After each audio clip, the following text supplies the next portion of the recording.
Apakah kamu lagi mencari bisnis yang punya prospek yang bagus? Usaha yang bisa dijalankan dengan segudang keuntungan yang menjanjikan. Kira-kira apa sih itu? Tahukah kamu kalau bisnis yang besar itu nggak selalu identik sama hal-hal yang berlebihan? Malahan ada beberapa usaha sederhana yang kelihatan sepele tapi punya profit yang menggiurkan. Mungkin sih nggak terbesit dalam benak kalian para milenial. Masa ada sih bisnis yang kelihatan nggak keren sama sekali? Masyarakat taunya untungnya kecil, tapi siapa sangka dugaan itu salah besar. Ada bisnis yang tampak sepele, tapi prospeknya sangat menjanjikan. Apa aja sih itu?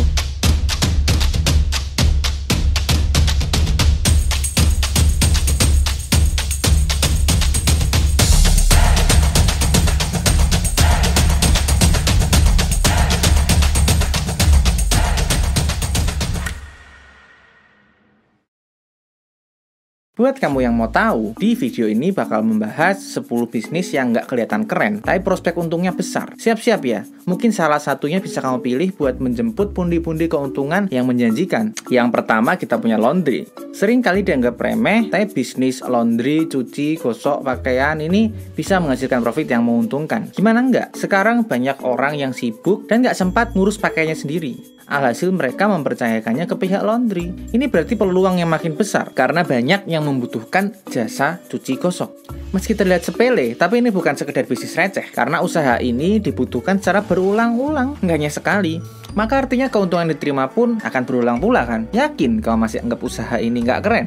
Di usaha yang kedua kita punya besi rongsok. Betul, kamu nggak salah denger guys. Bisnis besi rongsok ini emang dianggap sebelah mata. Mungkin kamu bertanya-tanya, kok bisa bisnis rongsokan kok malah bawa keuntungan? Jawabannya sangat sederhana. Karena besi yang dikumpulkan gratis itu bisa dijual lebih mahal ke pihak pengepul. Oleh karena itu kamu harus mencari pengepul yang punya harga yang bagus. Kamu bakal memperoleh keuntungan yang lumayan. Di sini kamu bisa mengumpulkan besi-besi nggak terpakai sendiri, bisa pula membeli dari pihak lain. Kemudian nantinya dijual ke pengepul dengan harga yang lebih tinggi. Selisih harga itu jadi keuntungannya. Jadi berhentilah beranggapan kalau besi rongsok itu nggak keren. Sebab usaha yang kelihatan remeh ini justru menyimpan segudang profit yang menjanjikan. Bisnis nomor 3, kita punya jual barang bekas. Hampir mirip sama bisnis besi rongsok, tapi di sini barang yang dijual khusus produk-produk. Contohnya itu seperti pakaian, tas, sepatu, elektronik, dan masih banyak lagi lainnya. Sekalipun berlabel barang bekas, tapi kalau segi fungsi masih oke, dijamin masih ada yang mencarinya, terutama di Indonesia ini.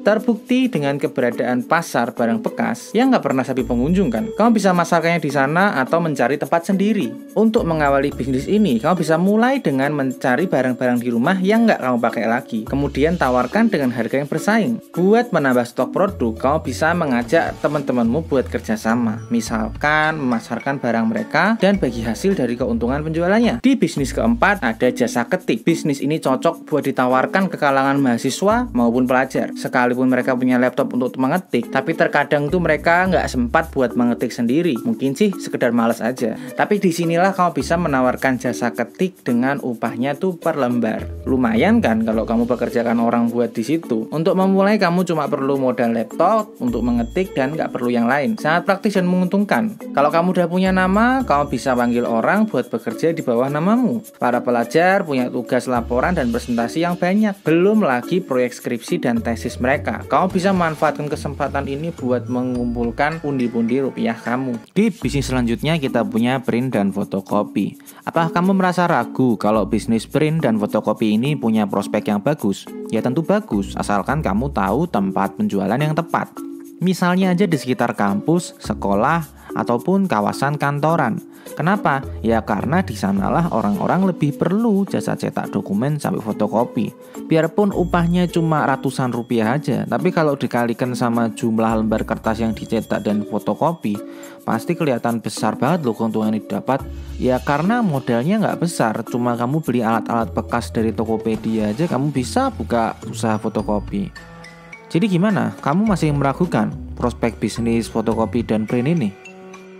Bisnis nomor 6, ada bisnis minuman. Tahukah kamu di balik seporsi minuman kekinian yang kamu beli tersimpan lembaran keuntungan loh. Bisa dibilang usaha minuman yang lagi naik daun itu biarpun terkesan cuma seporsi minuman, tapi siapa sangka produk itu bisa menghasilkan banyak keuntungan. Di samping itu bisnis ini lebih mudah dijalankan dibandingkan jenis kulinerannya karena bahan bakunya nggak mudah basi. Soal profit pun nggak kalah bersaing. Kalau kamu ambil franchise mungkin tidak besar profitnya, cuman volumenya lebih besar. Terlebih lagi kalau kamu bisa menawarkan minuman kekinian yang lagi unik dan naik daun, pasti akan sangat mudah menarik perhatian para pembeli. Maka dari situ semakin besar pula profit yang kamu peroleh. Di bisnis ketujuh ada catering. Selain usaha minuman, bisnis makanan tipe catering ini pun nggak kalah bagusnya. Sebagian besar pemesan atau konsumen itu mengambil barang dari catering itu jumlahnya besar. Nah, besarnya keuntungannya tinggal dikalikan aja. Bisa dihitung sendiri berapa besar keuntungan yang diambil dari bisnis ini, guys. Tentunya buat bisa mendapatkan pelanggan, kamu harus memiliki strategi pemasaran yang beda sehingga bisa bersaing dengan para kompetitor di masa sekarang ini. Kalaupun kamu mencari pelanggan yang langsung di konsumen itu sulit, kamu bisa menawarkan ke kantoran, sekolah, atau kampus.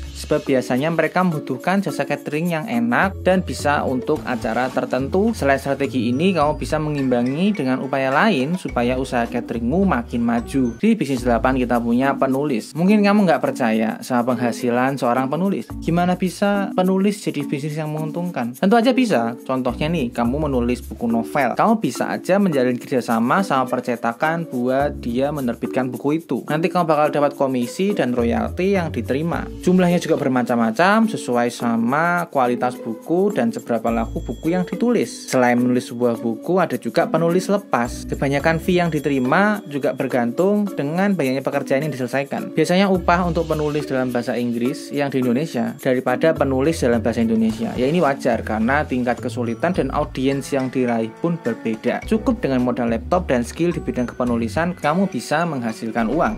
Nomor 9 ada bisnis rental barang. Selanjutnya ada bisnis penyewaan barang yang biasanya dihitungnya per jam. Bisnis ini seringkali dianggap sebelah mata karena terkesan ya ada resiko barang yang disewa itu hilang dan untungnya juga sedikit. Apa kamu beranggapan begitu? Tiap bidang usaha pasti punya resikonya masing-masing. Sama halnya sama penyewaan barang. Untuk mengantisipasi hal ini, biasanya pebisnis menggunakan aturan yang ketat, bahkan memasang alat pelacak di produk yang disewakan mereka yang biasanya ditemukan di rental mobil. Dengan begitu barang ini bisa dipantau kapan aja. Malahan bisnis ini mampu membuka peluang yang bagus loh, karena banyak konsumen yang memerlukan suatu produk dan mereka memilih menyewa dibandingkan beli, karena untuk menyewa otomatis rupiahnya lebih ringan daripada beli, sehingga ada emang peluang jasa sewa yang besar. Artinya semakin banyak pula kemungkinan keuntungan yang bakal diterima oleh pebisnis rental ini. Di bisnis nomor 10 ada dropshipping. Posisi bisnis ini sepele tapi untungnya sangat keren, dan ini adalah dropshipping. Dropshipping adalah bisnis menjualkan produk milik orang lain tanpa harus menyetok lebih dulu. Selisih harganya itu bisa jadi keuntungan buat si dropshipper. Coba bayangkan kalau satu barang untungnya 30.000 dan sehari laku 10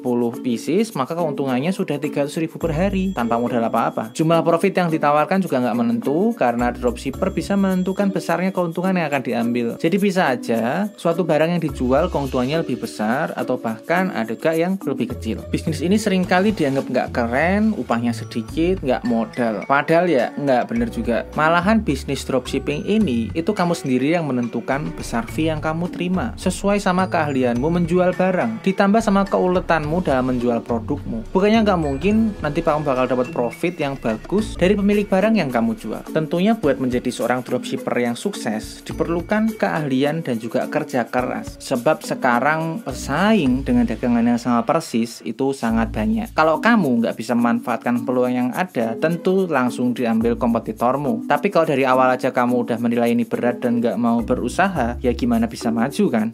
Oke guys, saya rasa cukup video saya kali ini. Komen kalau ada pertanyaan, komen juga kalau nggak setuju, like jika kamu suka, dislike kalau emang nggak suka. Jangan lupa juga untuk subscribe. Saya rasa cukup video kali ini. See you in the next video. Thank you, bye-bye.